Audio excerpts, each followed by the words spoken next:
1º de outubro de 2022, nós estamos no sábado da 26ª semana do Tempo Comum e hoje a igreja celebra a memória de Santa Teresinha do Menino Jesus, virgem e doutora da igreja. Em nome do Pai e do Filho e do Espírito Santo. Amém. Meus queridos filhos e filhas, muito bom dia, louvado seja Deus por nos encontrarmos uma vez mais nesta manhã de sábado, meditarmos as maravilhas do Senhor na palavra e também na vida dos santos. Hoje nós celebramos Santa Teresinha, tão conhecida por nós. Teresa viveu no século XIX, entrou no Carmelo em Lisieux com 15 anos de idade. No Carmelo, Teresa descobriu os traços da sua espiritualidade, a espiritualidade carmelitana, e pela sua chamada pequena via da sua espiritualidade, ela pôde ser uma mulher intimamente ligada a Jesus Cristo, nosso Senhor. Teresinha percebeu que para nos achegarmos ao coração de Jesus, não precisamos de tantas coisas, ou de coisas muito sofisticadas, ou de coisas muito inacessíveis. Mas nós precisamos da nossa simplicidade, de um coração simples, humilde, confiante e sensível ao amor misericordioso do Pai. Santa Teresinha, estimulada pela vocação contemplativa, ela se tornou depois a grande doutora da igreja, padroeira das missões, junto com São Francisco Xavier. Teresinha do Menino Jesus não saiu do interior do convento e se tornou a padroeira das missões. Esse fato nos ensina que, meus queridos, às vezes parece que nós não temos nenhuma obrigação diante do Evangelho, porque nós somos tão pequenos. Eu sou uma pessoa tão simples, ninguém me conhece. Quem tem que anunciar o Evangelho são os pastores, são os sacerdotes, os diáconos. E a vida de Santa Teresinha mostra o contrário. Ela, não saindo daquele convento, se tornou patrona das missões. Ou seja, é dever de todos anunciar o Evangelho. E a melhor forma de anunciar o Evangelho é pela oração, pela conversão dos seres humanos. Você que está a me escutar é responsável também pelo anúncio do Evangelho. De que forma você tem feito? Falando do bem, da gratidão, da alegria para as pessoas, rezando por elas, fazendo jejuns, penitências. De que jeito? É a grande pergunta.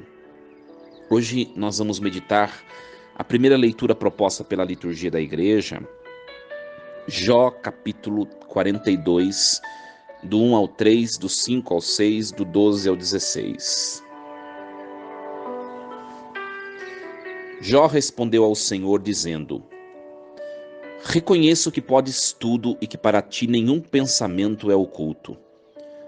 Quem é esse que ofusca a providência sem nada entender? Falei, pois, de coisas que não entendia, de maravilhas que ultrapassam a minha compreensão. Conhecia o Senhor apenas por ouvir falar, mas agora eu o vejo com meus olhos. Por isso me retrato e faço penitência no pó e na cinza. O Senhor abençoou a Jó no fim de sua vida mais do que no princípio. Ele possuía agora 14.000 ovelhas, 6.000 camelos, 1.000 juntas de boi e 1.000 jumentas. Teve outros 7 filhos e 3 filhas. A primeira chamava-se Rola, a segunda Cássia e a terceira Azevite. E não havia em toda a terra mulheres mais belas que as filhas de Jó. Seu pai lhes destinou uma parte da herança entre os seus irmãos. Depois desses acontecimentos, Jó viveu 140 anos e viu seus filhos e os filhos dos seus filhos até a quarta geração. E Jó morreu velho e repleto de anos. Palavra do Senhor. Graças a Deus. Meus queridos filhos e filhas, hoje, sábado, se encerra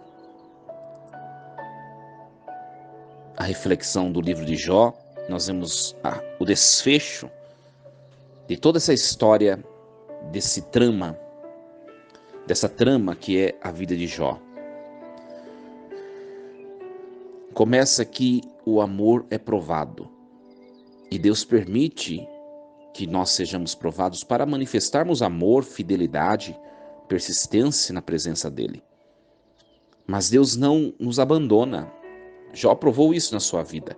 Mesmo diante dos seus questionamentos, o porquê do sofrimento, se eu tenho feito tudo certinho, por que daquilo?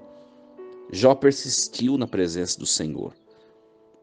E foi a persistência de Jó que hoje nós ouvimos na leitura, conquistou para ele tudo aquilo que ele tinha perdido. Meus queridos, essa leitura de hoje nos leva a refletir alguns pontos para a nossa vida pessoal, familiar. Primeira coisa, o sofrimento não é o ponto final da nossa existência. Se você está submetido a um sofrimento, se você perdeu alguém, se você está passando por alguma dificuldade, enfim, tenho algo a lhe dizer que a história de Jó assim nos informou. O sofrimento não é o ponto final. Permaneça como Jó, firme. Mesmo que você não compreenda, mesmo que você não entenda, mesmo que você não saiba a finalidade de tudo isso que você está passando, permaneça no Senhor. Não murmure, não blasfeme, não se afaste. Busque o Senhor por meio da igreja e você vai ver que o sofrimento vai passar e virão novos momentos.